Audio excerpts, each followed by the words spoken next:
One of the things about high achievers, those strategic thinkers that people like to follow and work with, they're very selective what they give their energy to. They eventually get to a point where they say, I'm not giving my energy to everything. They become selective. Maybe you got to be selective. Maybe you keep trying to change people that you cannot change. I have a couple people in my life. I've tried so hard to try to, encourage these guys to have their lives get better. But no matter what happens, it's the world's fault. It's their parents' fault. It's their peers' fault. It's my fault. Everything is everybody else's fault. You've got to pay a price to be the best. The best pay a big price. You've got to work harder, you've got to commit more, you've got to take more responsibility, you've got to deal with more ups and downs. How much are you willing to suffer? One of my favorite quotes is by Earl Nightingale, and he says, never give up on a dream just because of the time it will take to accomplish it. The time will pass anyway. One of the big differences between successful and unsuccessful people is the time horizon that they look at things. Very successful people think decades in the future. Unsuccessful people just think as far as like lunch or dinner. And the further the horizon of thought, the higher the probability of success. It's about the grind, the sleepless nights, the sacrifices, the prayers you whispered when nobody was watching. It's all about those moments when you could have folded, but you didn't. You see, the underdog story is the realest story there is. Because when you come from nothing, you appreciate everything.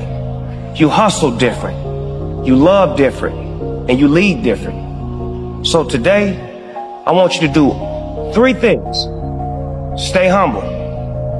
Never forget where you came from. Stay hungry. Keep that fire in your soul. And stay true. Always be real with yourself and the world. Because the world don't need no more copies. It need originals. And trust me, ain't nobody else that can do what you do like you do. How come somebody like Michael Jordan is still practicing 2 hours a day, doing 1,000 shots a day when he's Michael Jordan? That's why he's Michael Jordan. Because he understands repetition is the mother of mastery. You have to do it over and over again. It's not enough to know it. When people say, I know something, if you're not doing it, you don't know it. You understand it. But you don't get rewarded for understanding. It's just the first step. Then you got to get not just cognitive understanding. You got to do it with enough repetition, enough emotion it gets in your body. And now you'll start to find yourself doing some of it.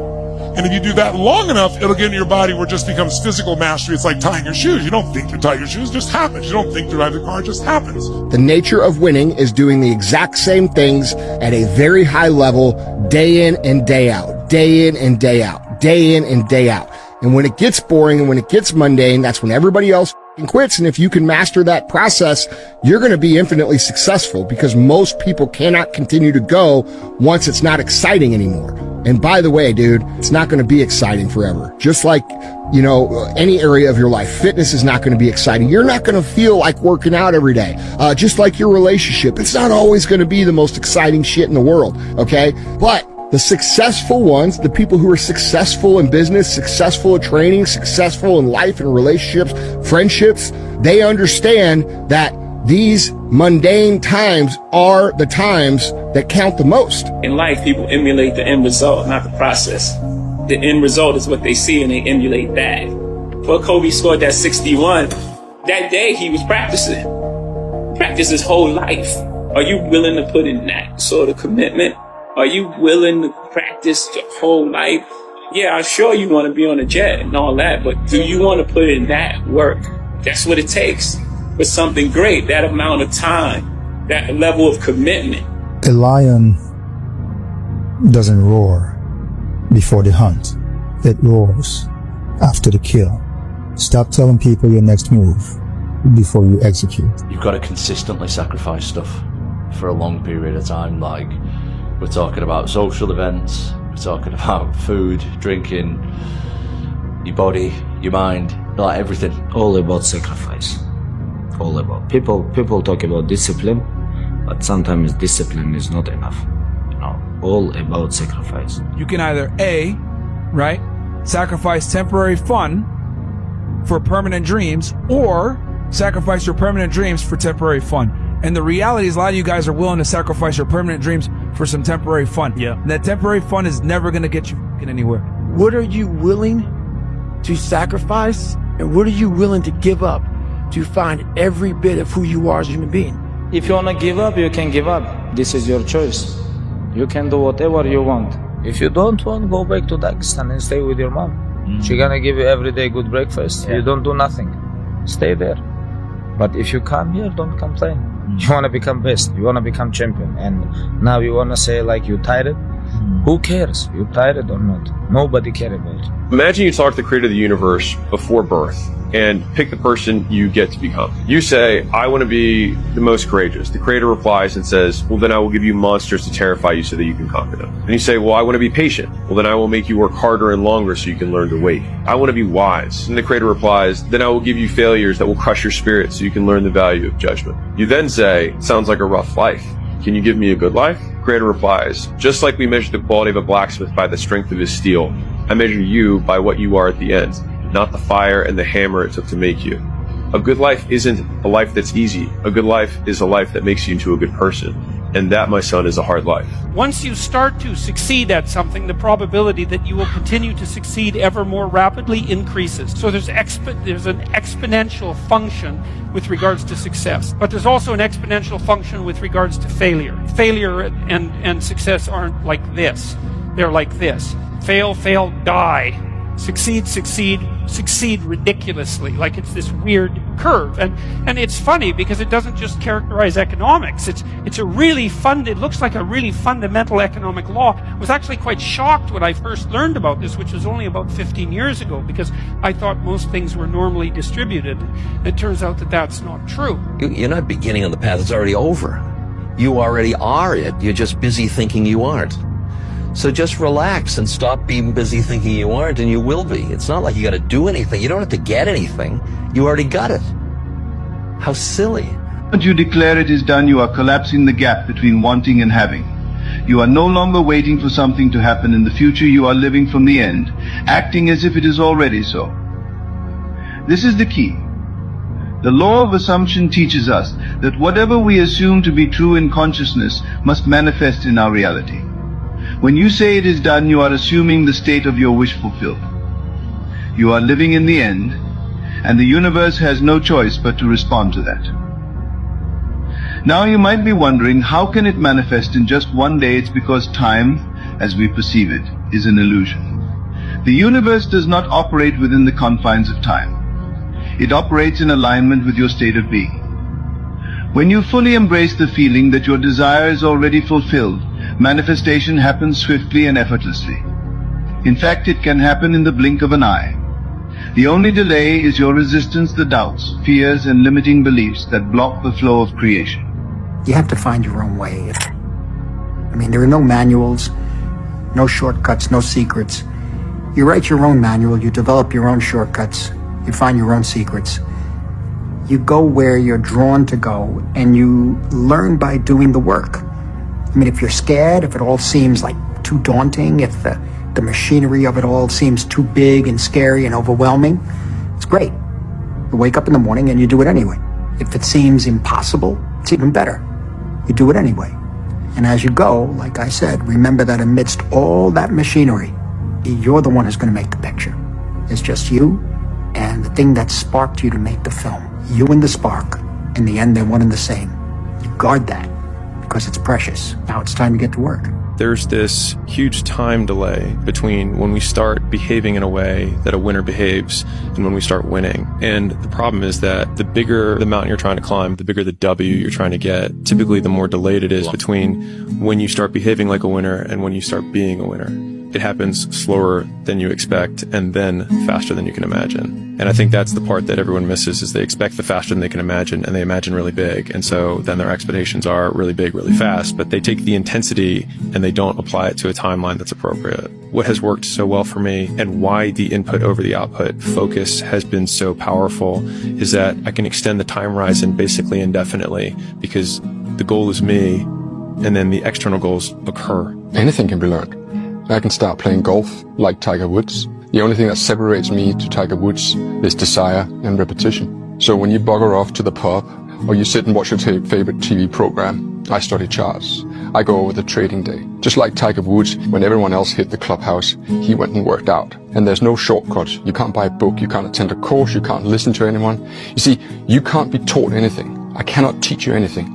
You have to decide to teach yourself. I can guide you, but ultimately you, in any endeavor in life, be it sport, be it politics, be it education, you have to want it yourself. And that's what separates the 99% for the 1%, the ones that truly dream and dare and go for their goals and their vision.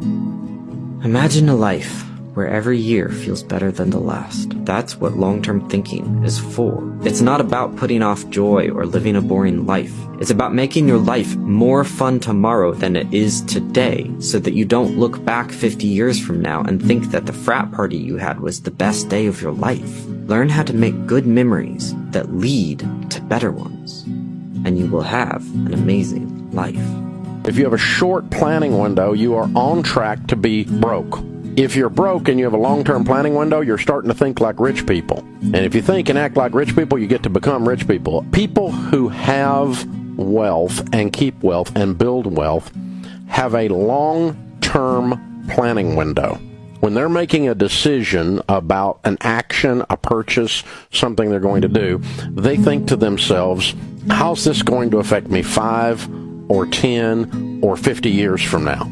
And they make decisions based on that. They buy a car based on that rather than based on woohoo. Okay? People who are broke live woohoo. Thank God it's Friday. Oh God, it's Monday. They have a short planning window. Really successful people do boring things over and over again that other people don't want to do. We see on Instagram that all these successful people do nothing but cool things all the time. But if you actually looked behind the curtain, and the bulk of those people are doing a lot of really boring things, and you're just seeing a highlight reel. Even my Instagram, it looks like I'm doing all these cool things, when in reality, I'm working 6 to 7 days a week for 12 hours a day doing extremely boring things. That if we vlogged my whole day, it would be so boring that no one would want to watch. Those boring things equate to massive success that looks like it came from out of nowhere and overnight. Simply do the things that other people don't want to do, and you'll separate yourself from 99% of the world.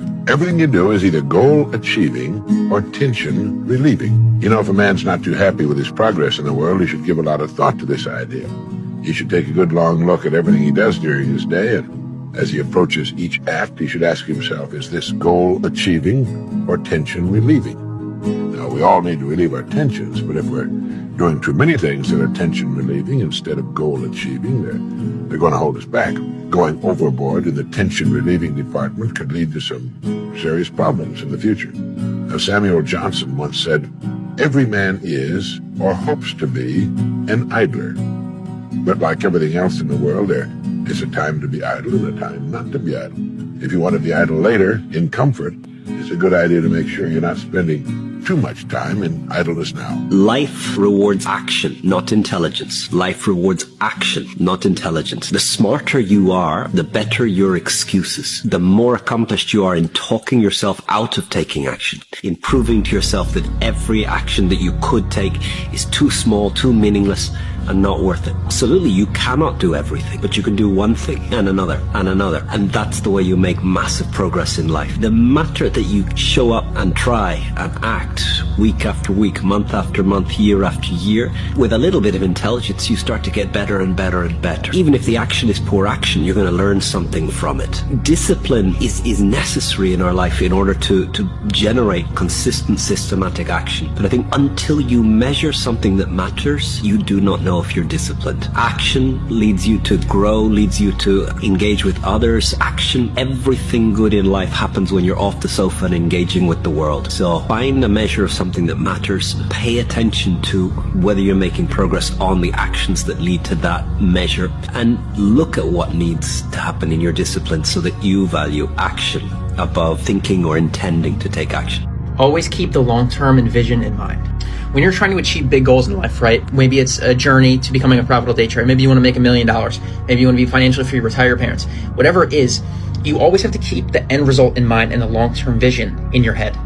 And the reason for this is you're going to be met with so much adversity and so much trial and errors through this journey to getting the end result and getting what you want, that if you don't have it constantly in your head, it's going to be so hard for you to keep going.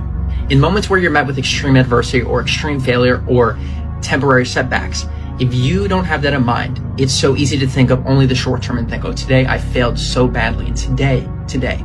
But it's not about today. It's about learning from today and then continuing to build on it tomorrow.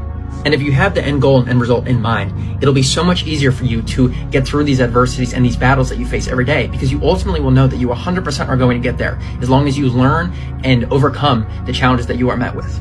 If you hang around with 5 idiots, then you will become the 6th. If you hang around with 5 successful people, people that are going places, that are ambitious, happy people, kind people, then you will become the 6th, because you're a product of your environment. You will adapt to their habits and the things that they do. So choose your circle wisely. When I was younger, I was in my early 20s, I used to hang around with people that weren't that ambitious, didn't really want to do anything in life, just went out every weekend. And I'd try to talk about my dreams, about my goals, about doing Tom's talks, about doing cool shit. And it wouldn't even be a conversation. Sometimes it just got laughed at. And then I started hanging around with people that also wanted to start businesses and wanted to do cool things in the world and wanted to help other people. And when I started to hang around with those people, my life went like that. How many people on this planet are willing to wake up every single day and go to the gym or to the trail and put themselves through consistent and constant adversity without immediate results? I'd say probably less than 5% of people are willing to do that. See, the truth is, when you take up running or you take up going to the gym and working out, you're not going to see results immediately. And so what working out and what fitness does is it teaches you delayed gratification. You know that if you do this over time, that you will get the results that you want. Disappointment either destroys you or drives you, and you have to decide which one it's going to be. If you don't consciously decide, there's always going to be more BS for you to deal with. Most things that are going to give you the greatest reward require discomfort initially. My original teacher, Jim Rohn, used to always say, there's 2 pains in life, the pain of discipline or the pain of regret. He goes, discipline weighs ounces, regret weighs tons. You do know that you want what you want because it's already yours. You wouldn't be able to even have the capacity to desire it if it wasn't already yours. And the way that you get what you want is by knowing that you already have it. Because we are creating a reality in every single moment on this earth. And what we think now will be now. So you want what you want because it's already yours. Success without fulfillment is the ultimate failure. Success without fulfillment is the ultimate failure. But if we don't physically make a decision how we're going to live, then we'll show up like everybody else, because the human mind is not going to make you happy. This brain of yours won't do it. You have to direct it. And there's no worse fate than to achieve everything and not be fulfilled. How many have had the days where you achieved this huge goal and your brain always wanted it and you got it, and then your brain went, is this all there is? Who's been there? It's the worst experience. It's worse than failing, isn't it? Because most of you are achievers, so failure never stops you. You just look at it as a little bump on the road. I'll try something, what? But when you succeed and you fail, when you succeed and you're not fulfilled, that's scary. My favorite quote is actually from myself, and it says this: you can learn anything you need to learn to achieve any goal you can set for yourself. Now let me explain to you why I love that quote. Because if I was called to run out onto a stage in front of 5,000 people, and all I had was 1 minute to convey one piece of information, I would say this is it. Is no matter what your goals or your hopes or your dreams, no matter what your problems in the past or your current situation, you can learn everything you need to learn to achieve any goal that you set for yourself. You see, everybody who's in the top 10% started in the bottom 10%. Everybody who's doing well was once doing poorly. Everyone who's at the top of your field at one time did not even know that your field existed and could not even spell it properly. But then they got into the field, they got excited about it, and they began learning. They began reading and listening to audio programs and taking courses, and then practice.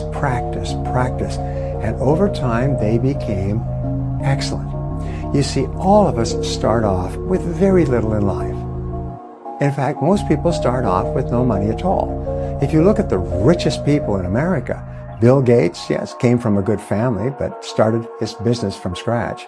Warren Buffett started with a couple of $1,000s he saved up from his paper route. Michael Dell, Larry Ellison, the Waltons, they all started off with nothing and became fabulously wealthy. And how do they do it? Is they set it as a goal, and then they learn everything they needed to learn to achieve any goal they can set for themselves.